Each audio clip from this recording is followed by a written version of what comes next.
minúty. Ďakujem pekne, pán predsedajúci, a ďakujem kolegovia, že tu sedíte a budete mi venovať pozornosť. Chcem sa vyjadriť v rámci štátneho rozpočtu ku dôchodkom, ku dôchodkovému systému a chcem poukázať na jeden princíp. Dámy a páni, v materiáli Ministerstva financií k predkladanému návrhu rozpočtu je uvedené. Pri zohľadnení potrebného konsolidačného úsilia návrh rozpočtu verejnej správy počíta aj s výdavkami určenými na prijatie trvalého 13. dôchodku vo výške priemernej mesačnej sumy daného druhu dôchodku za predchádzajúci rok, a to súčasne pri zachovaní rodičovského dôchodku. Vláda nám teda hovorí, že aj keď si požičiava a je v narastajúcom dlhu, chce zaviesť inštitút trvalého 13. dôchodku pre dôchodcov. Ja osobne a v kresťansko-demokratickom hnutí sme za primerané navýšenie sumy dôchodku vyplácaného počas roka, teda 12 mesiacov, čiže pomerne navýšiť tých 12, nevytvárať ten 13. Naši dôchodcovia určite radi príjmu akúkoľvek sumu k už vyplácaným 12-mesačným obnosom, lebo tu máme na Slovensku akúsi mentalitu nedostatku, alebo mentalitu chudoby. Princíp, že sme uväznení v chudobe a tí ľudia na seba nahliadajú takýmto spôsobom. Ja to poznám zo svojej skúsenosti, ja si myslím, že mnohí poviete to isté, že dôchodcom sa zdá, že sú chudobní alebo priam okradnutí, že nedostávajú to, čo by mali dostávať. Veď všetkým sa zdá, že majú nízky dôchodok, ale ja myslím, že je to aj realita a prežil som to aj sám vo svojej skúsenosti. Moja mama, narodená 1943, už zosnula nedávno. Ale musím povedať, že ona vytvorila veľa hodnôt za svoj život. Bola to vychovávateľka, bola to dobrá matka, snažila sa pomáhať druhým ľuďom, ale vo svojej práci tvorila veľa, ale bola málo ohodnotená. Mala najprv dôchodok niekde na 270, potom to išlo na 320 eur, ale uznáte, že z toho sa nedá vyžiť za mesiac. Bola dôchodkyňou a sťažovala sa, pociťovala to tak, ale nebola nejaký zúfalý sťažovateľ.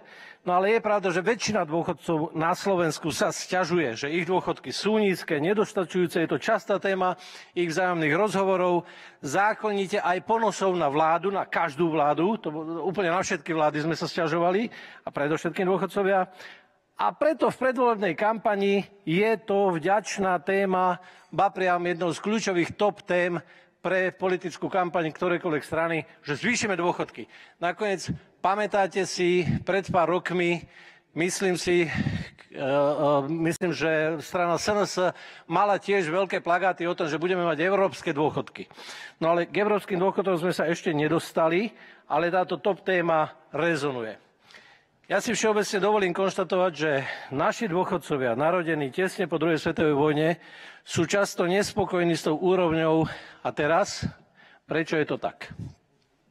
Všetci nás dobre vieme, keď si porovnáme tých iných dôchodcov z iných štátov, tak vidíme tu tých japonských, ktorí pricestujú, fotia všetko drahými foťákmi a vyzerajú, že si užívajú svet. Poznáme rakúskych dôchodcov, nedávno som bol pri Švechate v malej dedinskej reštaurácii a tam bola partička dôchodkyň, ktoré si spolu vyšli na varené vínko, hrali kolky, smiali sa, zabávali sa. A ja som si hovoril, že aký rozdiel od tých našich dôchodcov. Alebo keď som bol vo Francúzsku, niekde v Toskánsku, sme cestovali na koncert pre syna, tak sme boli v dedinke, v reštaurácii. Manželka hovorí, že to je neuveriteľné sa pozrieť na týchto dôchodcov, si tu výjdu, sadnú si na obedík, porozprávajú sa, bavia sa. Nuž, je to veľký rozdiel. No a teraz prečo je to tak, že tí naši dôchodci sa cítia tak chudobní, tak podhodnotení, tak nezaplatení za tie roky? Ja si myslím, že aj vaši rodičia, kolegovia, to hovoria, že sa necítia byť ocenení. Som presvedčený, že je to tak. Prečo? Pretože nebol dodržaný veľmi základný princíp. Podľa Evanjelia, podľa Lukáša, v biblickom spise je napísané, Lukáš 10:7, že každý robotník je hodný svojej mzdy. Dostali títo robotníci svoju mzdu naozaj. Suma vykonanej práce, ktorú terajší dôchodcovia ako mladí a produktívni ľudia vykonali pred rokom 1989, nie je dostatočne premietnutá do hodnoty vyplácaného dôchodku, ktorý teraz dostávajú v súčasnosti, a preto nemôžu žiť dôstojnejšie. Oni poukazujú na všetko, ako je to drahé. Nemôžu z toho vyžiť. Cítia sa odkázaní na štát a toto je ten princíp. Dôchodok berú ako svoj jediný zdroj živobytia. A teraz treba uvieť, že počas socializmu naozaj nemohli podnikať. Všetci sme to zažili, čo tu sedíme, sme v takomto veku, že sme to zažili. Nemohli ste vlastniť viacero nehnuteľností, nemohli ste prenajímať rodinnú pôdu, nemohli ste zarábať, nemohli ste vytvárať zisk. Keď ste niečo podnikali, išla po vás polícia, tá tajná československá EŠTB. Prečo? Lebo to bolo zakázané. Prečo? Lebo komunistickým pučom sme prišli v roku 1948 o túto možnosť. A preto, teraz ako by to platilo, odkázanosť dôchodcov na štát je v plnom rozsahu akoby pravdivá. Ako by to bolo na mieste. Čiže následky znárodnenia, okradnutia ľudí o majetok, o kariéru, zmárenie ľudského rozvoja sú tak robustné, že ovplyvňujú naše myslenie a schopnosť byť slobodnými ešte aj dnes. Naši dôchodcovia sa považujú za chudákov, ktorí nie sú ohodnotení a zaplatení. A preto je správne, že minulá vláda Eduarda Hegera, sa ospravedlnila svojim občanom za akt a následky komunistického puču z roku 1948. Krátky citát z tohoto dokumentu. Vláda Slovenskej republiky v stredu 22. februára 1923 vydala vyhlásenie Slovenskej republiky k februárovému prevratu v roku 1948. Najtragickejším dôsledkom vlády komunistického režimu sú však ľudské obete. A preto pri tejto príležitosti spomíname na stovky popravených a zabitých, tisíce umúčených a 10 000 nespravodlivo väznených, prenasledovaných a teraz štátom okradnutých ľudí, ako aj mnohé zmarené ľudské talenty, ktorým vládnuci režim znemožnili spoločenské uplatnenie. Vláda Slovenskej republiky vyslovuje hlbokú a úprimnú ľútosť nad tragickými príbehmi týchto obetí, ktoré poznačili ich životné osudy. Likvidácia politickej plurality, zničenie podmienok na ekonomickú nezávislosť obyvateľstva. Za cieľ komunistického režimu boli demokrati všetkých politických odtieňov. Nasledovali podnikatelia, živnostníci, súkromne hospodáriaci robotníci, a roľníci, pracovníci v slobodných povolaniach. Čiže zničené boli všetky možnosti obživy, ktoré by nemala vládnúca strana pod kontrolou. Pamätáte si to? Aj môj otec musel chodiť do práce, zarábal 2500 korún československých a bolo to málo. A jediné, čo sme mohli robiť, bolo trošku pestovať paradajky, papriky a karfiol a jediný výkup bol zelovoc. Inak sa zarobiť nedalo. Minimálne, a keď ste predávali ryby, ktoré ste nachytali, tak ešte aj za to by vás boli perzekvovali. Režim sa mstil aj na deťoch perzekvovaných občanov. Zakazoval študovať. Vyhlásili vnútorných nepriateľov. Takže potom represie voči inteligencii, advokátom, úradníkom, zdravotníckemu personálu, ale aj voči študentstvu. Podnikateľom a veľkostatkárom zoštátnili súkromné podniky a hospodárstva. A v dôsledku znárodnenia prišlo k násilnému zániku drobných živnostníkov. Ani malá trafika nebola dovolená. Vláda prejavila úctu všetkým, ktorí riskovali svoje životy a postavili sa na odpor neľudskému režimu doma aj v zahraničí.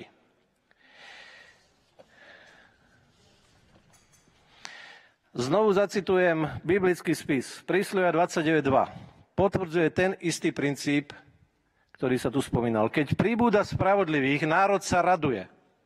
No keď bezbožný vládne, ľud vzdychá, alebo lká.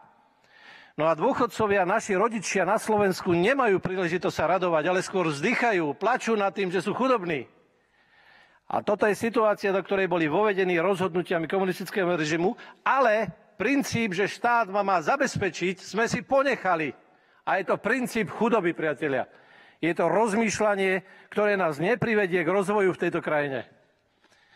Takže po roku 89 aj oni, tí bývalí dôchodcovia, teda narodení pred rokom 89, naši súčasní dôchodcovia, neskôr aj ich dorastajúce deti, mohli začať podnikať, spravovať reštituovaný majetok, alebo časom kúpiť, prenajímať nehnuteľnosť alebo pôdu, alebo vymýšľať, ako budú ziskoví. A teraz máme za sebou 34 rokov ekonomickej slobodnej aktivity a tá priniesla možnosť zveľaďovať svoj majetok a podnikať a teda bohatnúť. Rozumiem, že napriek týmto možnostiam nepatríme k tým najbohatším štátom v Európe, aj keď jeden premiér nám to sľuboval. Pamätáte si, ja som bol omnoho mladší, ale pán Mečiar nám hovoril, že sme malé Švajčiarsko a už nepotrvá dlho a budeme tak. A čo sme si predstavovali pod malým Švajčiarskom? Ja som si predstavil ekonomický dostatok, to, aký pokoj a kľud v tom Švajčiarsku je, lebo keď sú ľudia zabezpečení a mohli uplatniť svoje talenty a schopnosti, tak sa cítia veľmi dobre. Každý z nás to pozná, keď môžete robiť, čo vás baví, keď z toho je úžitok, keď máte zmysel svojho života, vytvárate ho a priniesie vám to zdravý zisk. Je vám, priatelia, psychicky dobre. Dokonca ste schopní podporovať druhých, dokonca budete zveľaďovať krajinu, v ktorej žijete, dokonca budete schopní sa ujať nejakej zanedbanej pamiatky a normálne ju nejakým spôsobom zveľadiť, aby bolo na Slovensku krajšie. To je to heslo, čo hovoríme, správme túto zem miestom, kde sa bude lepšie žiť. No, navzdory tomu tam však nie sme. Výška úspor našich bežných občanov stále je nízka, ale ja chcem hovoriť o tomto princípe. V Biblii je napísaná múdrosť, že pracovitý a čestný človek nikdy nežobroní o chlieb. Zároveň poviem také zhrnutie, nebude to úplne konkrétne, ale viaceré štúdie ukazujú, že inštitucionálna starostlivosť o rodičov sa stáva menej a menej dostupnou a jej rolu opäť začína preberať prirodzená multigeneračná starostlivosť. Zároveň potvrdzujú, že je to komplexná kvalita, jej komplexná kvalita je o mnoho vyššia vzhľadom na rodinné puto. To znamená, že deti, keď sa venujú starostlivosti o rodičov, robia to o mnoho dôslednejšie ako nejaká inštitúcia alebo ten chladný štát. Deti rodičov sa majú postarať o svojich rodičov v starobe. Aj to je biblická múdrosť. Zmyslom vlády nemá byť vládnuť nad ľuďmi, to znamená nechávať ich závislými na sebe samej. Zmyslom vlády má byť rozvoj osobnosti človeka, aby sa dokázal postarať sám o seba takým dobrým spôsobom, že spravuje svoj život a ten má úžitok nielen pre seba, ale aj pre druhých a pre okolie okolo seba. To znamená naučiť ľudí spravovať, to znamená dobre riadiť svoje životy. Ale za socializmu tá závislosť ľudí na štáte platila úplne. A dnes naši dôchodci akoby v tom uviazli a veria, že to je práve vláda a štát, ktorá sa má starať o ich zaopatrenie na staré kolená. Dokonca nejakým čudným spôsobom hovoria rodičia, že ja to ani nechcem o deti, ja im nechcem byť na krku. A toto je nezmysel, ktorý sa tu stal. Rodičia majú právo očakávať starostlivosť od svojich detí. Takže dovolím si povedať, že podľa prirodzenosti a biblickej pravdy je to tak, že o svoje zaopatrenie pre budúcnosť sa má postarať v prvom rade jednotlivec sám, svojimi schopnosťami, danosťami, talentami, zručnosťami a rozvojom, svojou poctivou prácou, svojim talentom. A zacitujem Žalm 35. Bol som mladý, a ten cituje rád náš kolega Aloj Hlina, lebo ho čítal, keď bol malý, tak si hovoril, že ste to mali doma vycapené na stene. A je to dobré, keď si to mal pred očami, lebo ty si podnikateľ dneska a vieš rozvíjať svoje talenty a schopnosti. Takže citujem ešte raz, Žalm 35, 25. verš. Bol som mladý a zostarol som, no spravodlivého som nevidel opusteného a následne ani jeho potomstvo žobrať o chlieb. Vnímate, čo tam je napísané? Biblická múdrosť hovorí, že spravodlivý bude zabezpečený a ešte aj jeho potomstvo nebude žobrať o chlieb. A zase iný princíp. V prvom liste Timoteja v Novom zákone. Deti rodičov sa majú postarať o svojich rodičov. V starobe. Je napísané, ak sa niekto nestará o svojich vlastných a najmä o domácich, zaprel vieru a je horší ako neveriaci. Zmyslom vlády teda nemá byť vládnuť nad ľuďmi a nechať ich závislými na sebe, ale naučiť ľudí sa rozvíjať. Takže ako z toho von? Politici s obľubou hovoria, že správte silný štát, verte nám, my silný štát sa o vás postaráme. Ja s týmto heslom nesúhlasím a musím povedať, že pozostatky tejto volebnej kampane visia na plagátoch stále. Jeden usmievavý a sympatický politik hovorí, budeme silný štát. Postaráme sa o vás. Kolegovia, nie je to dobrý princíp, takže nehovorím proti pánovi, hovorím teraz proti princípu. Nie je to silný štát, ktorý sa má starať. Viac odpovedností, viac učenia sa zodpovednosti za svoju finančnú budúcnosť a vytváranie možností zo strany štátu na to, aby občania vedeli realizovať svoje zabezpečenie. Zbohatnúť a dokonca byť štedrými. Štedrosť sa dokáže rozdávať. A takýmto krokom, čo som teraz povedal, určite nie je znižovanie percenta odvodu do druhého dôchodkového piliera. Ak vláda potrebuje hľadať zdroje na dofinancovanie rozpočtu, tak mala jednoznačne hľadať zdroje na svojej strane a nie lámať cez koleno vytváranie si finančného zabezpečenia na dôchodok občanov v produktívnom veku. Vláda má hľadať medzery vo svojom hospodárení, vo svojej spotrebe a na tej ušetriť. Takže silný štát by pod rúškom starostlivosti násilne zasiahol do zodpovedného vytvárania budúcnosti svojich pracujúcich a odvody platiacich občanov. A toto by som kľudne povedal, že je déjà vu na znárodnenie v 48 roku. Možno je to prehnaný princíp trochu, alebo obraz. Ale v našej krajine by malo byť v mediálnom priestore, v spoločenskom diskurze, v školách podnecovaný princíp, aby sa mladí ľudia naučili podnikať, mať finančnú nezávislosť, rozvíjať svoje financie, rozvíjať zručnosti a myslieť aj na druhých. Toto by bola krajina prajná navzájom si. Ja si myslím, že to je potrebné podporovať. K tomu potrebujeme podporovať dobré a silné rodiny. Podporovať to, aby sme mali viacej detí. Kolegovia, kto ste ekonómovia, dobre viete, že náš systém dôchodkový finančne je neudržateľný. Budeme mať za 20 rokov dosť detí, aby podporovali svojich zostarnutých rodičov a celú našu populáciu. Nebudeme. Ale potrebujeme viacej detí a nie ich zabíjať, potrebujeme podporovať, aby sa rodili. A potrebujeme v tejto sále podporovať rodiny tak, aby sa mohli dobre rozvíjať. A nepovedať, ako mne teraz jeden známy povedal, nechcem mať druhé dieťa, lebo nebudem mať na to penáze. No ale my chceme mať ďalšie dieťa, lebo ich potrebujeme pre budúcnosť. Lebo ja sa veľmi obávam, že za nejakých pár rokov začnú politici aj v tejto sále hovoriť, že potrebujeme pracovnú silu zvonku, potrebujeme imigrantov, potrebujeme začať tu mať ľudí, ktorí prichádzajú, aby tu pracovali. Krátko k rodičovskému dôchodku. Jeho filozofia sa zakladá na biblickej pravde znovu, skoro až na príkaze, že deti sa majú postarať o svojich rodičov, to som citoval prvý list Timotea. A tá väzba tam musí byť viditeľná, citeľná.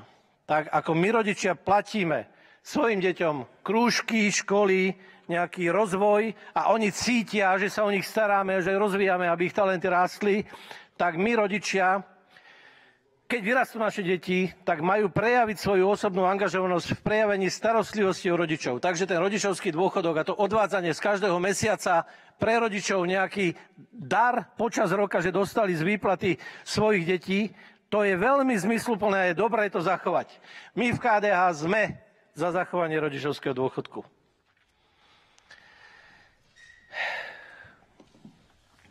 Dúfam, že sa mi dobre podarilo vysvetliť, že princíp, v ktorom väzíme, je myslenie chudoby. Niekto mi všetko zobral a preto by ma mal zabezpečiť, ale nie je to pravda.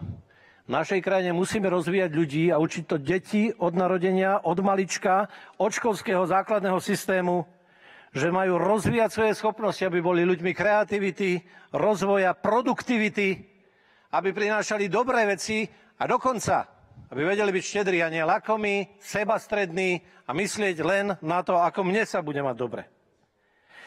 Priatelia, ak tu stále budú veľké odvody a veľké dane, tak stále budeme učiť ľudí pocitu, že nemajú dosť a nevedia z toho výjsť. Ak zarobíte 3500 a vaša výplata je 2200 alebo ešte menej, tak je to príliš veľa. A ja by som chcel vyzvať, aby sme zmenili princíp v tejto krajine. Aby sme rozvíjali ľudí k schopnosti sa zabezpečiť a byť ľuďmi, ktorí podnecujú druhých a rozvíjajú našu vlast. Vtedy budeme na to hrdí. Lebo ja poznám hrdých Rakúšanov, aj Švajčiarov, aj Britov a ďalších. Lebo keď chodíte tam do práce, je vám dobre a darí sa vám, lebo si viete zarobiť. A tento pocit dôstojnosti. A nie pocit chudobného, nešťastného, ktorý je závislý a nemá dosť na to, aby išiel ani na ten nedeľný obed do reštaurácie, alebo niekde na výlete, alebo niekam vycestoval. Ten pocit je pocit chudoby. Ja želám našej krajine a ja si dovolím povedať, že sa modlím za našu krajinu, lebo mi na tom naozaj záleží a robím to, aby sa rozvíjala po svojich schopnostiach, zručnostiach, aby sme tu boli krajinou, spoločnosťou, prajinou spoločnosťou, ktorá si vychádza